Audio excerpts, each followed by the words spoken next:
Dan Gung Krisna, Bali TV. Dinas Sosial Tenaga Kerja dan Transmigrasi Kabupaten Bangli menargetkan 300 unit bedah rumah sepanjang 2016 dari ribuan usulan yang masuk. Tingginya usulan bedah rumah disebabkan masih banyaknya data yang tercecer pada tahun sebelumnya.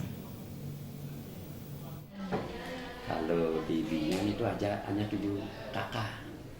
Kadis Naker Trans Kabupaten Bangli, Nengah Soekarta mengatakan jumlah masyarakat yang layak mendapatkan bantuan bedah rumah masih tergolong tinggi mencapai 1.702 unit. Sementara untuk rehab rumah mencapai 2.220 unit didominasi wilayah Kintamani. Meskipun belum semua usulan bisa terpenuhi, pihaknya berupaya bekerjasama dengan pihak ketiga melalui program CSR serta memohon bantuan ke tingkat provinsi dan pusat agar upaya pemberian bantuan berjalan maksimal. Tahun ini, pemerintah daerah hanya menggelontorkan anggaran untuk membedah 59 unit rumah dengan nilai per unit sebesar 30 juta rupiah.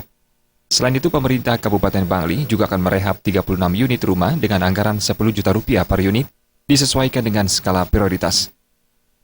Untuk tahun 2016, kita sudah mohon juga kepada DPR untuk bisa memfasilitasi untuk penuntasan kemiskinan ini, sehingga dari DPR pun proaktif mereka.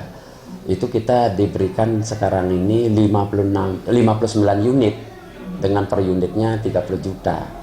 Itu dari APBD 2. Dan ada juga rehab rumah. Itu khusus bagi rumah tidak layak huni yang rusak ringan. Itu kita ngadakan 36 unit. Itu semuanya dari warga miskin. Nah, itu yang dicanangkan tahun-tahun ini. Tapi kita juga tidak menutup CSR. CSR dari BU, ya di luar CSR ini khusus anggaran APBD 2. Untuk meningkatkan taraf hidup warga di Kabupaten Bangli yang masih tergolong miskin, akan terus diberikan pembinaan dan pemberdayaan, sehingga angka kemiskinan bisa terus ditekan dan bantuan yang diberikan bisa dioptimalkan.